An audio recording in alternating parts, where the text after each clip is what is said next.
Welcome to Creative Leadership with Heart, the podcast where we dive deep into the world of creative leadership. I'm your host, Rico Nasol. Join me as we explore the transformative impact of heart-centered leadership in today's creative and design organizations.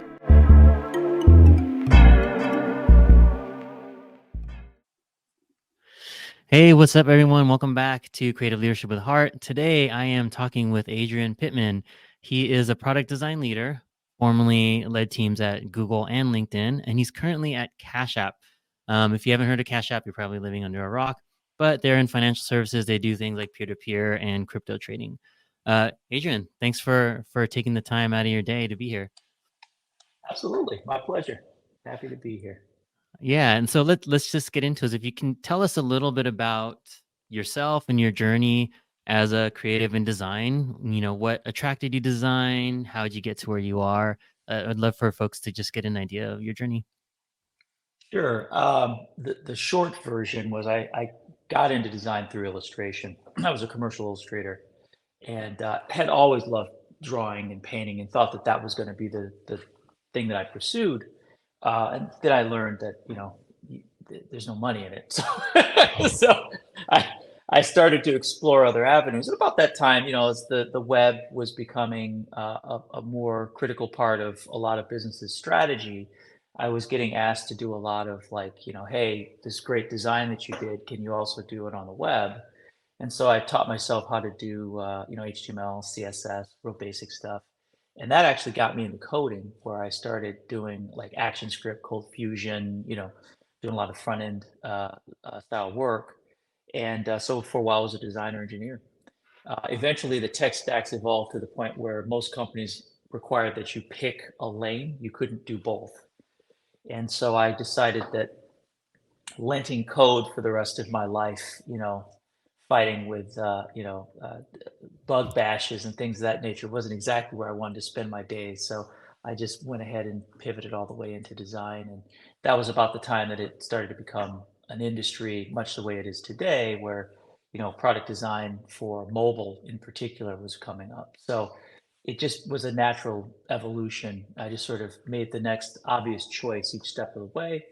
Then I started leading teams and discovered that I really liked the mentoring and sort of painting with the brushes of a lot of different talent rather than just what I was capable of doing at my desk. And that kind of brought me to where I am today, where I went through, media and then healthcare, financial services, and, spent some time in social media as well. So covered a lot of industries. Yeah, nice. Thanks for sharing that. And through that, I've had similar experiences in different kinds of industries. What would you say is your personal mission, or what is it about creative that keeps you going and going and going? Um, It's an interesting, so the two things, I'll take them in reverse order. The thing that keeps me going is that there's never going to be an end to problems to solve to make things better for people. And I've always been more motivated by the problem than even the product. I think the product is sort of an output of your understanding, grasp, and execution on solving the problem. And the fact that there's no done is what keeps me going. So I'm always sort of wheels are always turning about some new challenge that is really, a problem for someone or an opportunity to engage someone. And I just start getting excited about ways in which I can bridge that gap. But yeah, what that was, and that's kind of my mission too. I mean, I get into it with a love of the problem, as kind of backwards as that sounds. Because for me, it really is about understanding how we can make things better for people, first and foremost. So it's always, whenever we're working on something as a team or a company, I'm always asking to what end? Whatever decision we're making, what is the end result that we expect to get out of it? If we're not sure about that, then we need to go back and clarify that before we do anything. Yeah, that's great. Um, and last time we chatted, there was something that interesting that organically came up, and I think it's a great thing for us to get into before we get to some of the other things, because this is something that I struggled with, and I know some other folks that I work with, like on a coaching front, struggle with, and that's the idea that design is a service organization, right? Or you and I don't believe that's true, but in some cases, it just ends up working out that way. I'd love to hear your thoughts on one, is that something you experience? And two, what are, if you've had to experience it, what are things that can help move design from a service organization to having an equal, if not larger, seat at the table? So, I mean, that's it's an interesting the way you frame the question is interesting because it doesn't automatically mean that just because design is a service that it doesn't have a seat at the table. It might be structured a little bit differently. It's more about ownership and what part of the surface, what part of the experience, what problem part of the problem set do you own? It can't just be a process. It has to actually be an outcome. And it's a lot harder for that to be true when you are treated as a service. But again, it doesn't necessarily mean that you're not at the table. You may very well be at the table just for a limited time or a certain stage in the process. Agency obviously works that way, or historically has worked that way, more so than product. I think it has a lot to do with the culture of the company and sort of the age of design versus the age of some of the other functions. What can sometimes happen is a company or organization can get used to simply not having a person represent the design or user experience aspects as their equal working together. And so they just get used to solving the problem without that piece.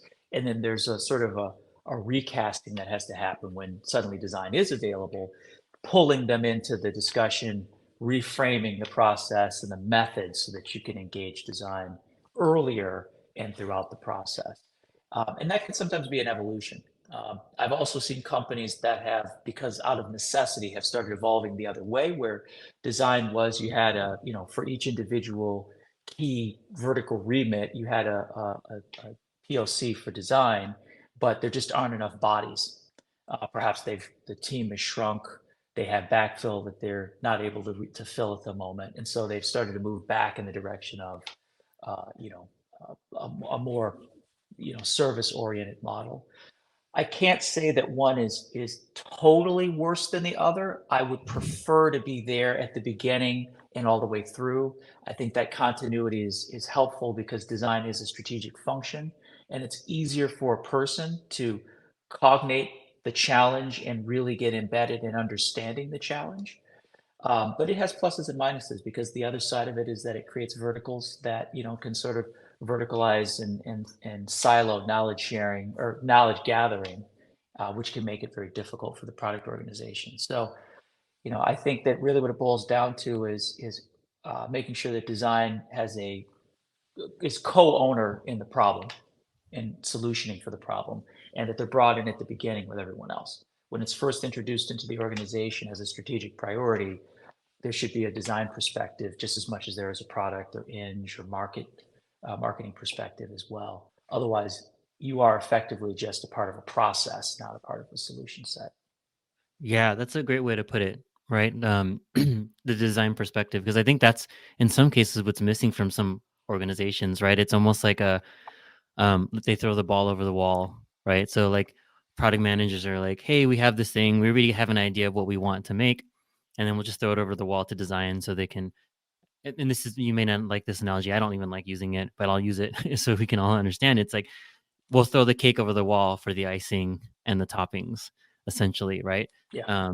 And Yep. when you have that kind of relationship, that's when not so great products are made, right? Because design and the simple usability aspects of a product sometimes can be overlooked.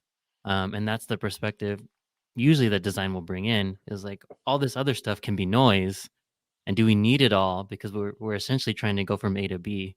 You don't need tertiary D, X, K, J, all the other things.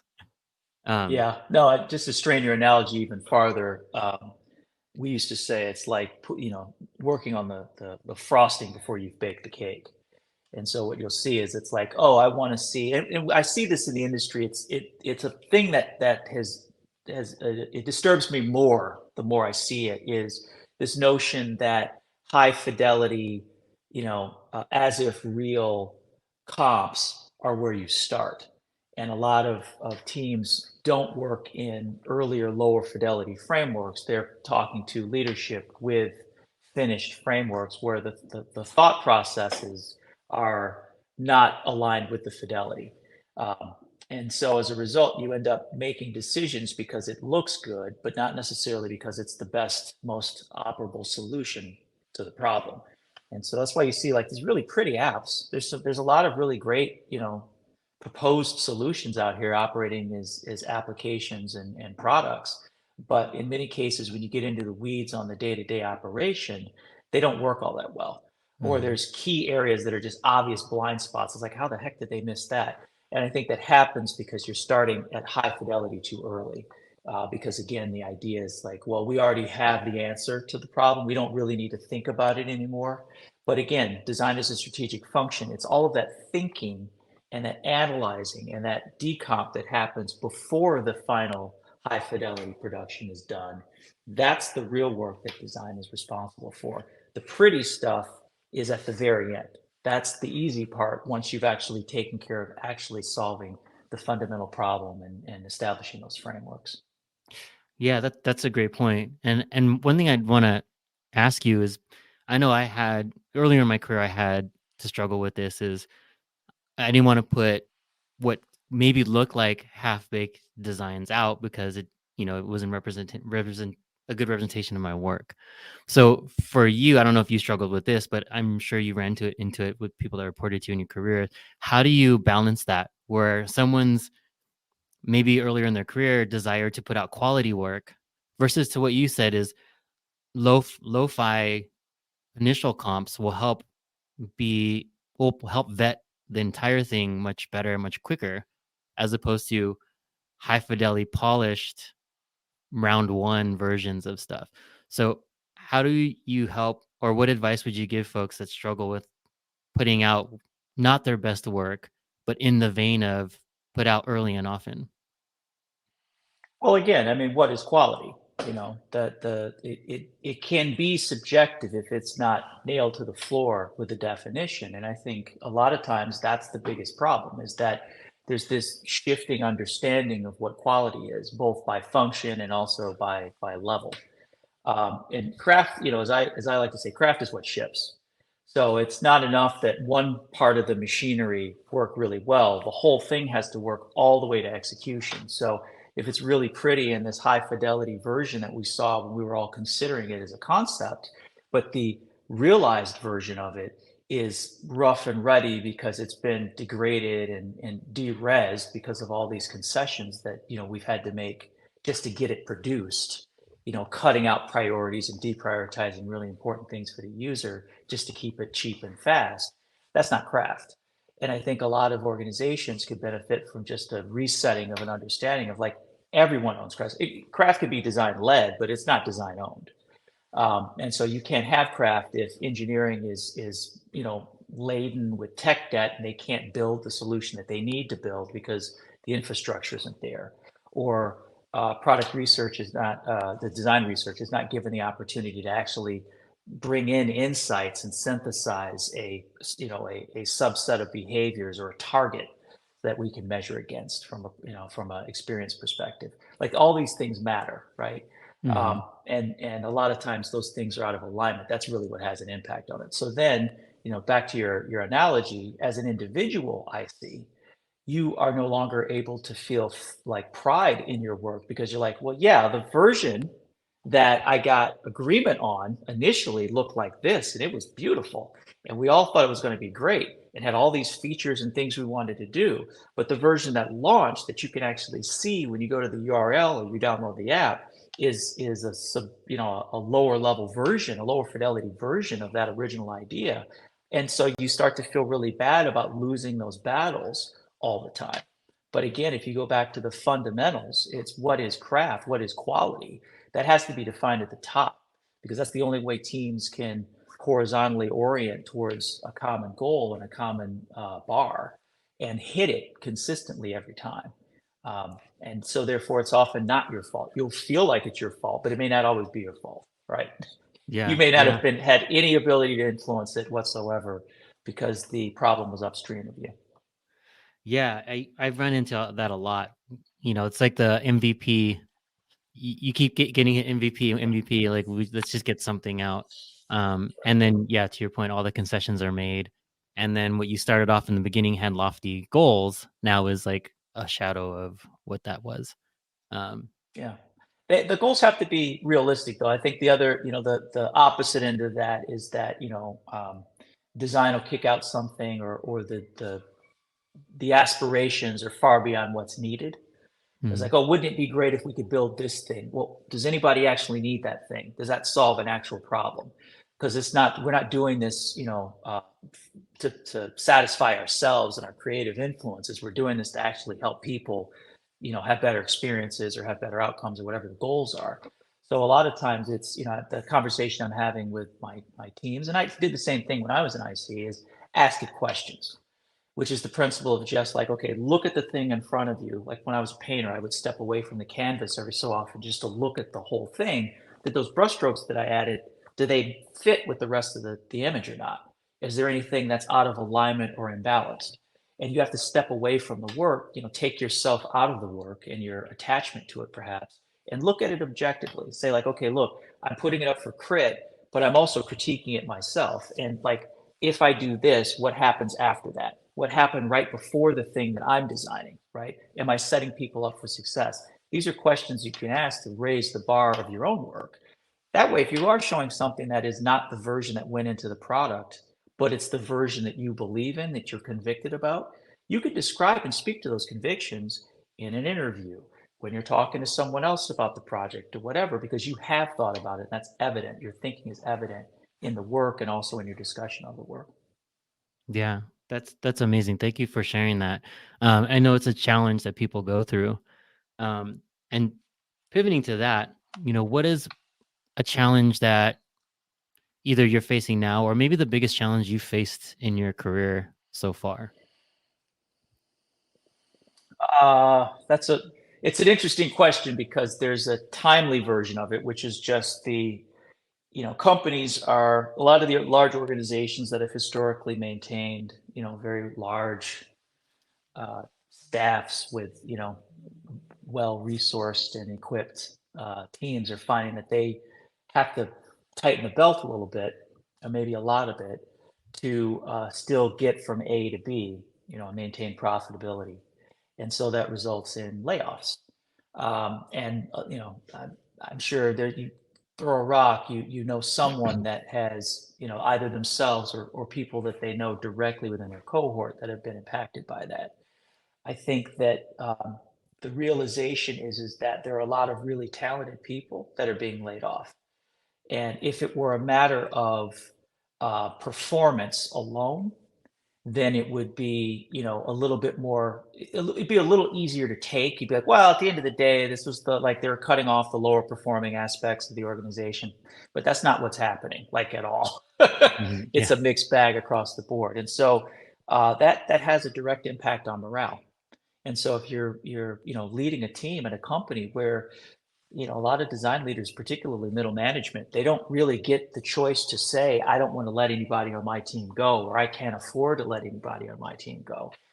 They might be made to make those choices and then represent those choices to a team that's looking to them for guidance, leadership, and protection.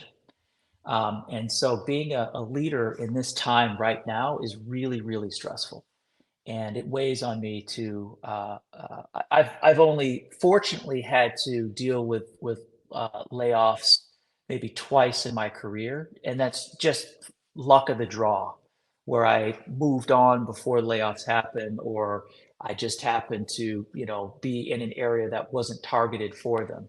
But it does happen. It will happen. I would say to any new or aspiring leader, you will at some point in your career have to look someone in the eye and give them their pink slip or give them their papers.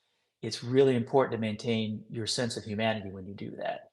The worst thing you could do is execute a heartless routine that terminates someone's employment without ever having the conversation with them, why, or just meeting them where they are on that process, because at some point you're going to need to hire, and the way you treat people when things are bad is a direct reflection of how you'll be thought of when things are good. And these are people that they never want to work with you again, certainly at the company that you work for represent again. So I think it's important to just think that through, I give that a lot of thought lately. It's like, am I doing anything that's going to make me not useful to the organization I work for because I can't, attract and retain talent. That's probably the biggest thing on my mind at the moment. In Yeah. addition to some of the more day-to-day things I deal with at work. Yeah, that's a really, really great point, and I'm glad you brought it up, right? Because one, it should never get easy. So if you've done this heartless thing, like I would then question why you're even a leader in the first place, right? Because I Right. had to do I'm lucky too. I had only to do it twice. Once during the 2009, 2010 Great Recession then, and then earlier last year, I had to when I was at Outschool, I had to let a few people go. So it's never easy. Um, and yeah, I mean, you don't know when you'll run into them again, but it's also, you know, these are people. They're humans. They have families, they have like people that they have to support and be there for. And so even though you have to go through this act, there's a human way and a way to deal with compassion and kindness and still be available to them after. Um, Yep. so Yep. Yep. that's a great I'd love to hear how you've thought about it, how you've dealt with it in the past, and if there's any advice or places people can go to help them deal with these situations. And you're referring to Having to deal with layoffs like specifically, or rifts just or just even just friction? conflict, right? Yeah, Yeah. like Yeah. friction or conflict when they have to do the hard things, even sometimes when they're not part of the decision. Yeah. So, you have to, a lot of these things are mitigated by building a bridge of trust between you and the person that, either you work for or that reports to you, whatever the structure is. That that covers a multitude of challenges, because if at the end of the day, the person, you're talking to truly understands and believes that your motivations are good, and that you have, their best interest in mind as well, then there's a lot more this you can have the tougher conversations, and they don't have to be that tough, right? Whether that's a corrective conversation, or it's a pivot to strategy that moves a person off of something that they were really, attached to and excited about. I've had conversations where, individuals on my team, we've had to kill certain strategic investments, and there were things that they were really personally invested in. It's like, don't worry, it's not going to damage your career. I'm going to work and help and make sure that we get you into a remit that makes sense. And don't take it personally or anything of that nature, because sometimes it just happens. Um, but you can say that all day long, but at the end of the day, the only thing that really, the difference between them believing you and not believing you, is, do they trust you? And so, a lot of times, not a lot of times, I have seen it happen. And I even did it when I was a young manager, where you go through doing the thing, just acting and not thinking and not Mhm. preparing for. And so then you get into a situation where things are a little crunchy, and it becomes a conflict. It's a friction point. Everyone's hair is on end, because the trust wasn't built. Day one, first thing you need to start working on is developing the trust. You have to be able to understand them. They have to feel like you're listening, that you actually care. I try to recite back things that they've mentioned to me before. I'll quote them to them when I'm talking to them in my one-on-ones with them, to show that I am listening. I'm a copious note taker for that reason.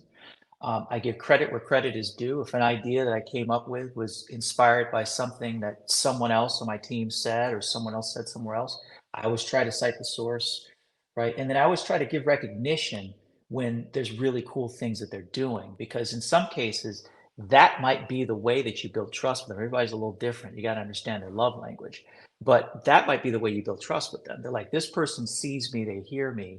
And so when we get into a crunchy thing where, there's something that he wants, some behavior that he wants me to change or something like that, I'm not going to take it as a negative thing coming from him, because he's trying to help me. He has been trying to help me when it was good times, even when it's bad times. And that, a lot of that is just down to your one and one, in my opinion, down to your one and one strategy. And being really present during your one and ones, having the one and ones, taking the notes, having an agenda, and just taking it really seriously. because that's how you get to discuss what an individual's needs are, and how they're doing, in addition to all the other tactical stuff that you might need to discuss with them, and serve the whole person, as it were. Yeah, I mean there's a lot of gold in there if people want to rewind it and re-listen to that, because I think building trust, I agree with you, like that's the foundation of anything, right? If people don't feel like you care, then nothing else matters. Right? Like that's the thing, is like if you don't care them as a human being, then Right. they won't work hard for you, you won't do things for them. All that stuff is built on trust. And that, I'm here for you in every single Yeah. way that you need me, whether it's professional, personal, or whatever. Yeah. um And it's not I, what you say, it's what you do. And I think that's the other side point to that, that the meta point is there is a style of leadership that that prioritizes being friendly, but being friendly doesn't mean you're a friend. And in some cases, you're an individual who you've never had any negative dealing with previously, uh, and has only ever been really polite to you, could end up being someone that is not on your side, and you only discover that in a time of need. And heaven help you if that's your manager, right? So, and I think there are a yeah. lot of leaders that are setting themselves and their teams up for self-sabotage because you can't just act. You have to actually do things Hmm. that are demonstrating that that you mean what you say.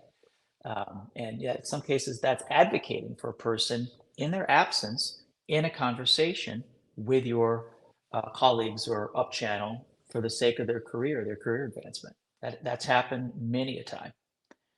Yeah. You're the voice in the room. They have to know that they have to have faith through the demonstration of your trustworthiness that you'll do that when the time comes. Yeah, that's a amazing point, and one that I had to learn. I learned it earlier in my career, but I had to learn that, like, because oftentimes when I would be in these like large executive meetings, I'd be the only designer creative representation. And early in my career, I had so much imposter syndrome that I just wouldn't have anything to say. But it wasn't until I realized, like, no, I'm speaking for my entire organization, not just me, just not just my perspective, but I'm speaking for the creative design team. So I had to be more present and I had to push myself beyond, because I would be doing them a disservice if they didn't have, like, to do the earlier metaphor, the seat at the table, because I was that seat at the table.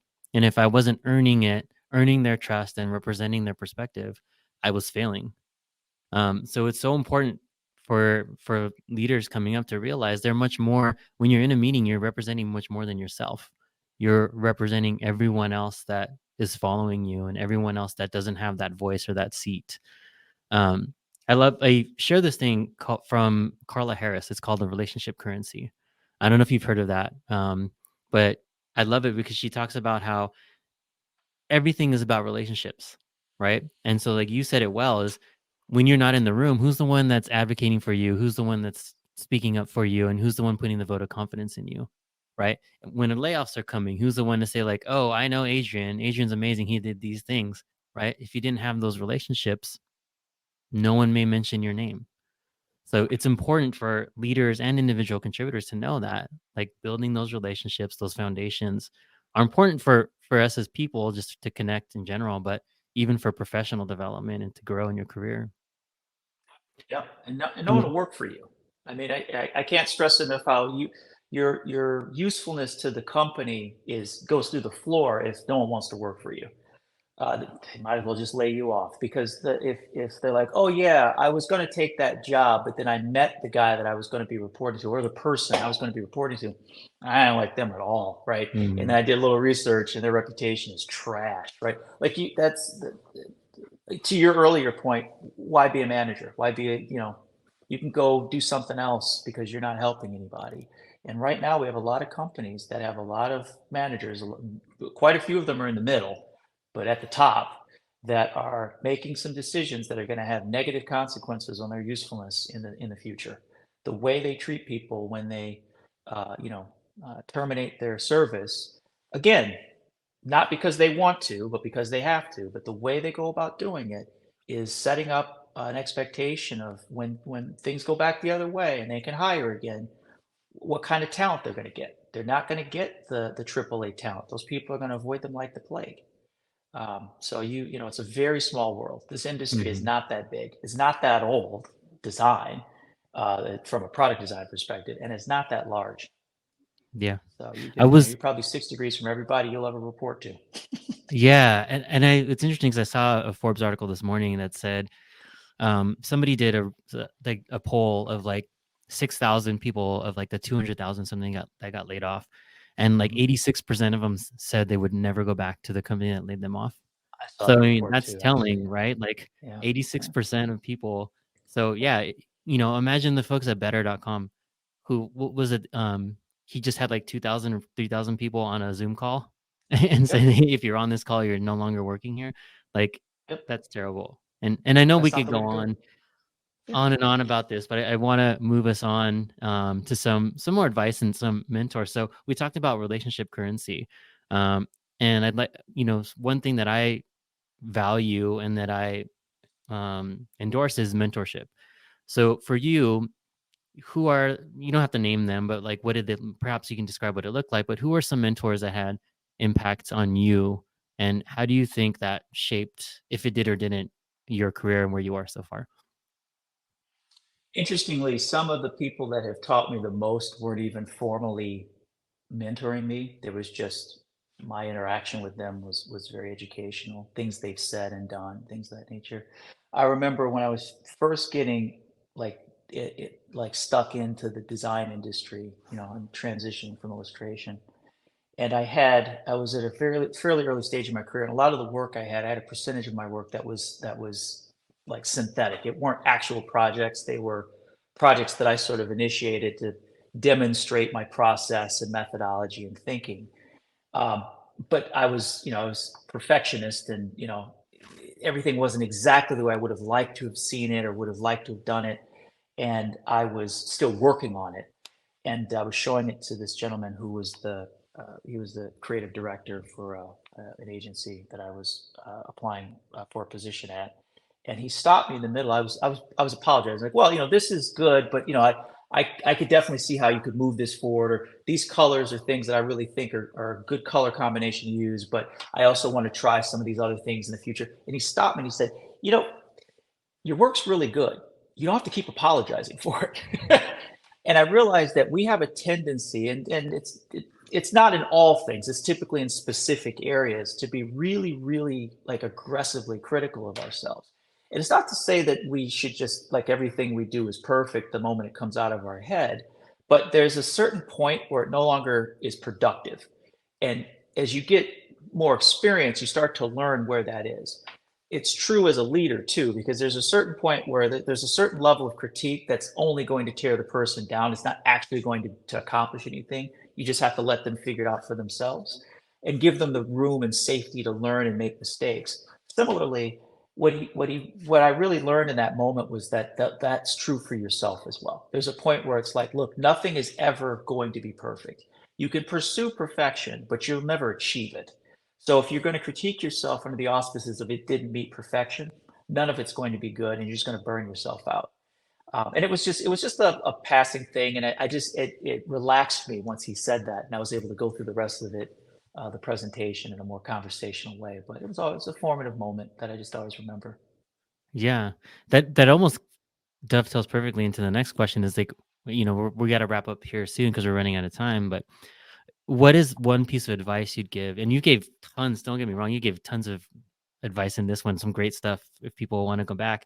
But kind of to, if there's something that you want to leave with people that you haven't mentioned yet, what's the one thing you'd want to leave for creative leaders in the world today? At the beginning of your career, ask a lot of questions. I don't mean, in fact, in general, as a rule of life, ask a lot of questions. That's, in my view, that's the seat of learning. But particularly in the early stages of a career, I I learn a lot more about a young leader or a young IC, like someone who's early in their career. I learn a lot more about them by the questions that they ask than anything else, because that tells me what their potential is. I know that I'm going to be investing in this person regardless. So the question is, is my investment going to be well placed or not? And it really comes down to how they think. And the easiest way, without having had enough experience yet to demonstrate how they think, is how they engage information and learn. And so the question asking is key. I see sometimes I'll sit down with young leaders, young designers, and they have very little to say unless asked, and that's fine. If it's an interview, I guess, but you definitely want to have some questions loaded. And I've gotten some really interesting, like, deep digging questions from people who are just getting started in their career, and they're memorable to me as a result of that. In the middle of those that are sort of in that middle stage of their career where they're sort of moving towards senior, think about the broader impact beyond just your lane. So the things that you can do to help yourself, your career, and your team, especially if you're leading a team, is to think about how you can help the other functions accomplish their goal and how you can help accomplish the bigger goal by aligning more of that. So the more you understand about the writing challenges and the research challenges and behavioral insights and the engineering challenges and the technical infrastructure limitations or abilities, the gaps, the deltas, the product management goals when they have meet plan goals or helping them better achieve their North Star goals for measurement for their performance. All of that is a tide that lifts all boats. Now you suddenly become a leader of a product strategy rather than just a function.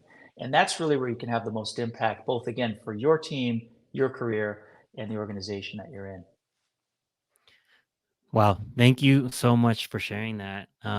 I those are definitely words of live by. Like the questions, I know I've gotten much farther in my career and have had to evolve that kind of approach, even in interviews and stuff now. So yeah, those are all great things. And to wrap, Adrian, where can people find you if they want to learn more about you, learn more about what you're doing, um, or even reach out to you to connect? Where's the best place for folks to find you? Absolutely. So you can find me online at a11n.com. And that's the site that's continually evolving now to represent, things that I'm working on or have done. You can also reach out to me there. You can also find me on LinkedIn, Adrian Pittman. Cool. Thank you. And I'll make sure to add those to the show notes. So if anyone wants to reach out to you, they'll definitely be in contact, and they'll check out the links in the show notes. Thank you, Adrian, so much for taking the time out of You. your day to share with us. Thank you for sharing your perspective on creative and leadership. I know we could have gone like another hour probably and talked about stuff. So maybe we'll have you back. But thank you so much again. And again, you can find them a11n.com, right? That's right. And That's LinkedIn. right. All right, Adrian. Thank you so much. LinkedIn. All right. All right, I'll see you Thank you. next time in the next one. Take care. Thank you for checking out Creative Leadership with Heart. Make sure you like and subscribe if you enjoyed the episode. We have a lot more content coming out. So if you do subscribe, you'll get notified when we have new episodes. All right, take it easy. See you in the next one.